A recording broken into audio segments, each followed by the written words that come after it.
comissionamento plug and play é possível? Você já deve ter presenciado o seguinte diálogo.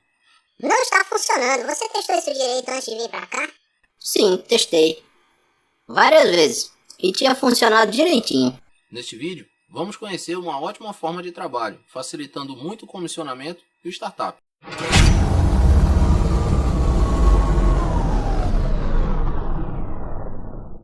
Para que possamos testar com sucesso o nosso projeto, precisamos primeiramente entender como o fluxo de informações acontece, desde os sinais de entrada que vêm do campo, passando pelo processamento do CLP e tendo como saída os sinais de acionamento dos dispositivos de campo.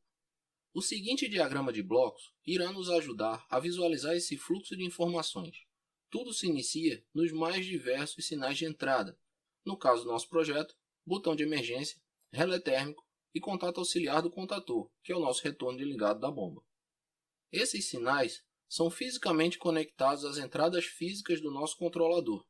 Com base nestes sinais de entrada, as lógicas de controle processam as informações recebidas e acionam as saídas físicas para que estas enviem os sinais de acionamento aos dispositivos de campo. Basicamente, esse é o fluxo que irá ser executado em campo. Até então, sempre que precisávamos testar nosso CLP, utilizávamos o simulador virtual para acionar e desacionar as entradas de botão de emergência, relés térmicos e até mesmo o retorno de ligado, que tínhamos que lembrar de acionar sempre que mandávamos ligar a bomba, fazendo manualmente todas as vezes a simulação do funcionamento de campo. O simulador de CLP é uma ferramenta muito interessante, mas como toda ferramenta, devemos saber quando e como utilizá-la. Vale lembrar que em grandes projetos, às vezes centenas de sinais são utilizados. Por isso, este tipo de teste, além de tornar mais lento o processo de validação das lógicas, pode induzir ao erro por um esquecimento momentâneo na simulação manual. Então, como posso testar minhas lógicas de controle sem ter à disposição, no meu laboratório, escritório ou mesmo home office, todos os painéis elétricos, motores, dispositivos e instrumentos de campo? A resposta é simulação. Iremos desenvolver uma subrotina que irá inibir momentaneamente os sinais oriundos das entradas físicas do controlador. Esta subrotina irá estabelecer as condições iniciais de processo necessárias aos testes. Irá utilizar as informações de saída para simularmos novos sinais de entrada baseados no funcionamento esperado do equipamento. Dessa forma, iremos enganar as lógicas de controle, testando-as integralmente como se os sinais estivessem vindo de campo. Ao término dos testes, bastará desabilitar a subrotina de simulação para que o CLP passe a atuar com base nas entradas físicas novamente. Falamos várias vezes até agora de rotinas e subrotinas. Vamos entender um pouco melhor sobre elas. Basicamente, rotinas são agrupamentos organizados de subrotinas que possuem um padrão de execução, que pode ser contínuo, periódico ou por interrupção. Temos então a rotina principal ou tarefa mestre, que pode ser configurada como normal, ou seja, contínua, ou periódica. As rotinas periódicas, como o nome diz, permite também informar o tempo entre varreduras.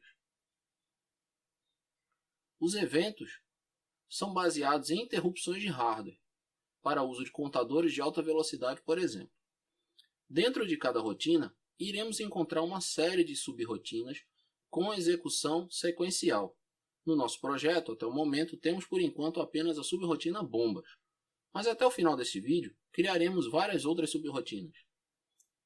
E precisamos falar primeiro das subrotinas que estão livres de associação com qualquer rotina, mas que podem ser executadas a qualquer momento através de uma chamada de subrotina ou jump, se preferir.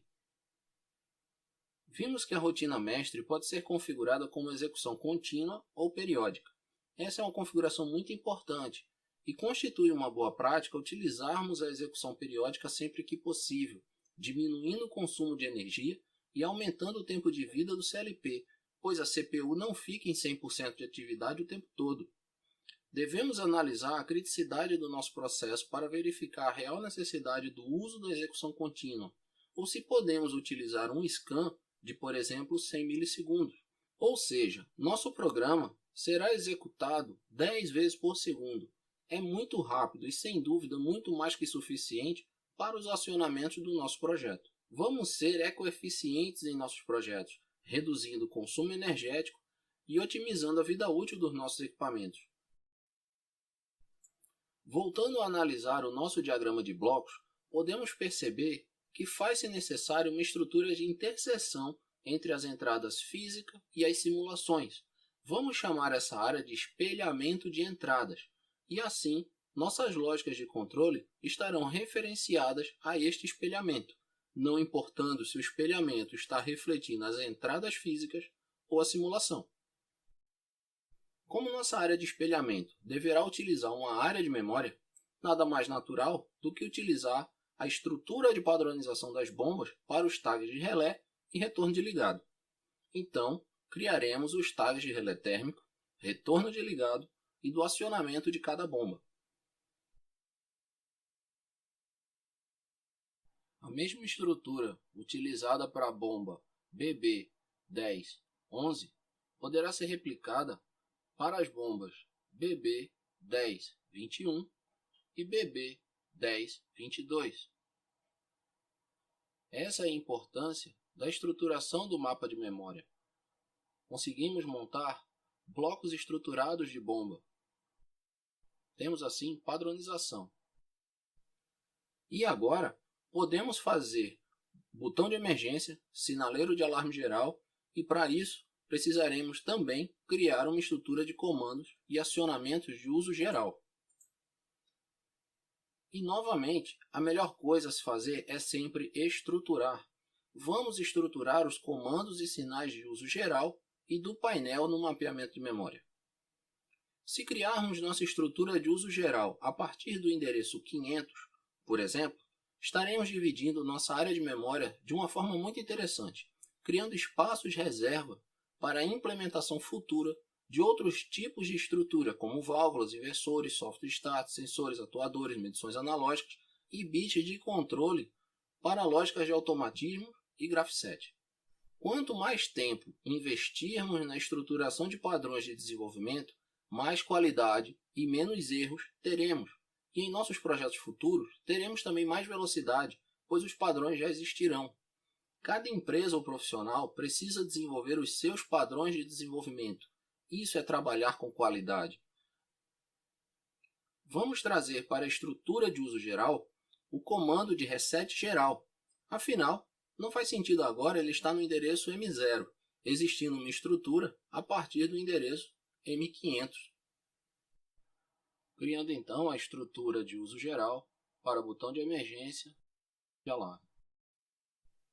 Vamos criar nossa subrrotina de espelhamento das entradas digitais como sendo uma subrrotina livre, para que possamos chamá-la no momento apropriado de nossa lógica.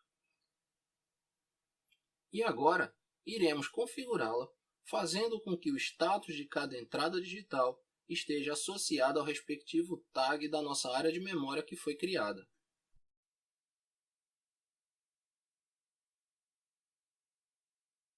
Mais uma vez, a padronização auxilia bastante na configuração das rotinas.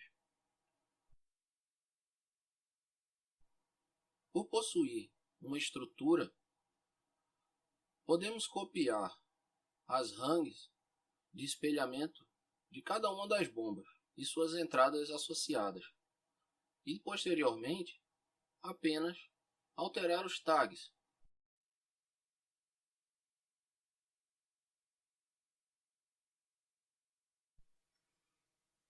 E da mesma forma que estamos espelhando as entradas, podemos também criar uma subrrotina de espelhamento das saídas digitais. Assim, iremos desassociar totalmente as lógicas das conexões físicas. E isso trará muitas vantagens que iremos ver mais na frente. Mais uma vez, a padronização auxilia.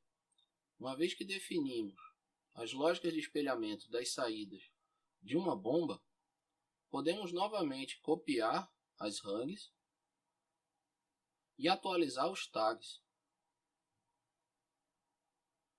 tornando a tarefa mais fácil, embora repetitiva. É possível evitar muitos erros.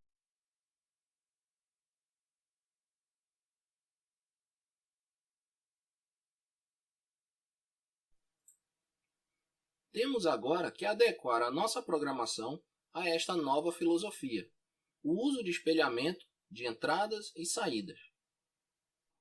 Então iremos na rotina bombas para substituir os tags anteriormente que faziam acesso às entradas físicas para a utilização das entradas espelhadas, desvinculando a nossa lógica de controle do I/O físico.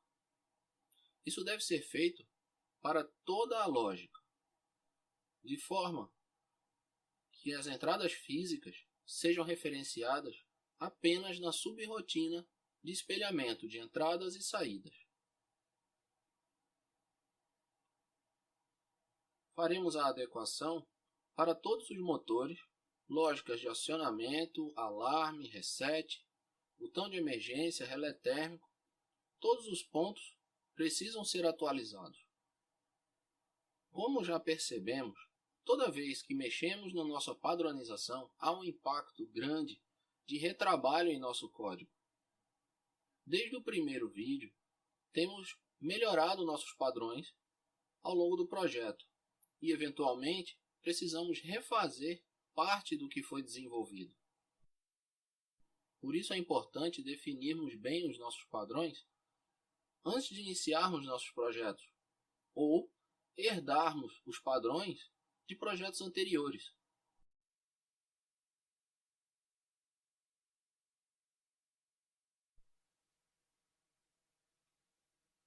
Precisamos agora fazer com que as subrotinas de espelhamento sejam executadas no momento adequado. Vamos criar as subrotinas de entrada e fazer a chamada da subrotina de espelhamento das entradas físicas.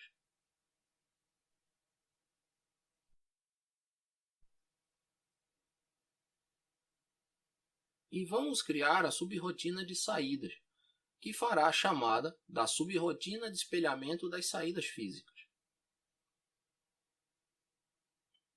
Temos que organizar as subrotinas da rotina mestre de forma que as entradas sejam atualizadas e espelhadas antes da lógica de controle das bombas, e somente após isso a subrotina de saídas será executada, fazendo assim o ciclo previsto no fluxo de informações. Até este momento, estamos apenas organizando o nosso ciclo de informações, o scan, de forma a possibilitar a criação da rotina de simulação, mas até o momento, as entradas físicas estão conectadas à nossa lógica pelo espelhamento dos sinais. Vamos criar e começar a desenvolver nossa subrotina de simulação. Para isso, criaremos uma sinalização de que a simulação está em andamento e, portanto, as saídas físicas estão desabilitadas. Vamos setar no início da nossa subrotina o endereço M500, lá da estrutura de uso geral, com o tag modo simulação on. Vamos criar a nossa condição inicial ideal, para não termos que todas as vezes fazer isso manualmente, como vínhamos fazendo toda vez que iniciávamos a simulação nos vídeos anteriores. A nossa condição inicial ideal constitui botão de emergência não atuado e os relés térmicos das bombas também não atuados. E por fim, vamos criar as rotinas de simulação de campo, onde o retorno de ligado acontece sempre que o comando de ligar bomba é acionado. Se quiséssemos ser bem realistas, poderíamos colocar um atraso nessa simulação de retorno.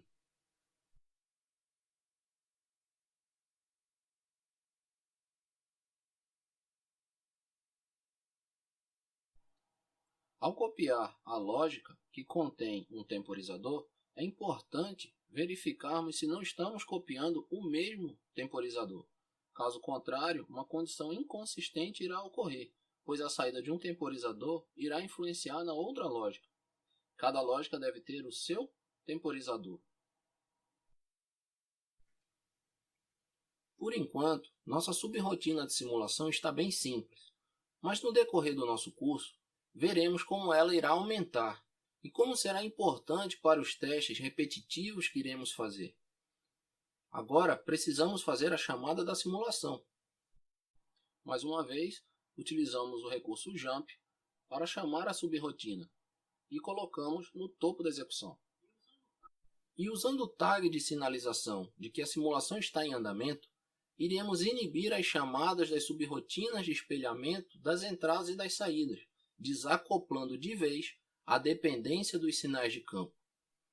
E uma vez que em simulação estaremos totalmente independentes do I/O físico, aquele CLP virtual que usávamos para setar manualmente não terá mais função e precisaremos de outro meio para interagir com o nosso programa.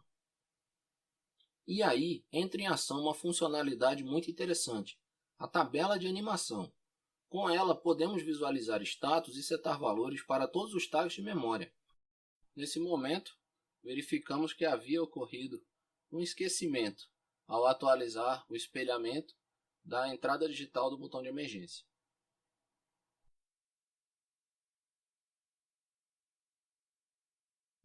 Por isso, repetimos sempre: planeje muito bem seu programa, estruture e padronize, invista tempo nisso e você só terá a ganhar lá na frente. O cliente vai perceber a qualidade e confiabilidade do serviço.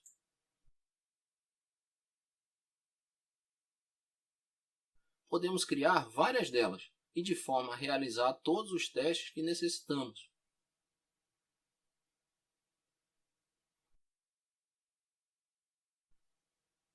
Agora temos a virtualização de tudo o que precisamos para testar 100% da nossa programação.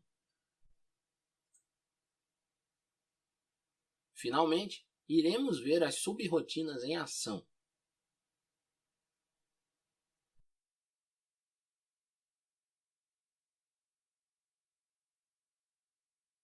O acionamento das entradas digitais físicas do nosso simulador de PLC não influencia no que está acontecendo na lógica, pois a subrotina de espelhamento da entrada digital está desacoplada. E tudo está acontecendo em simulação. Sendo assim, podemos ocultar o simulador de PLC e utilizar apenas as tabelas de animação. Verificamos as condições iniciais, todas ok, conforme havíamos definido. Podemos ligar a nossa bomba, que simulará o retorno de ligado de campo. E podemos desligar e a nossa simulação irá retirar o retorno de ligado automaticamente. Podemos voltar a ligar e simular uma emergência e o nosso alarme estará ativo. Podemos resetar o alarme. Outra vantagem do espelhamento das entradas e saídas é a facilidade de manutenção em caso de necessidade de troca de alguma conexão de campo. Por exemplo, se a entrada digital 6 queimou, podemos fazer a mudança física no quadro conectando o cabo para a entrada digital 7 e fazendo uma mínima modificação no nosso programa.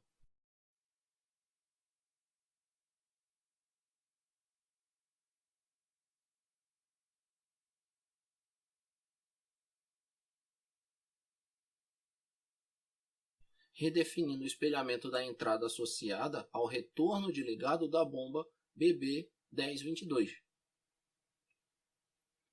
Agora imagine ter que alterar toda a lógica de controle caso não houvesse o espelhamento. E quando o programa possui milhares de rungs. E como seria o comissionamento plug and play? Ao chegar em campo, iríamos apenas deletar a subrotina de chamada da simulação, mas sem deletar a subrotina livre. Manteremos a lógica para o caso de testes de manutenção futura. Apenas ela deixará de ser executada. E essa é a grande vantagem do uso das subrotinas livres. Elas são independentes, podendo ser executadas ou não. Obrigado e nos vemos no próximo vídeo.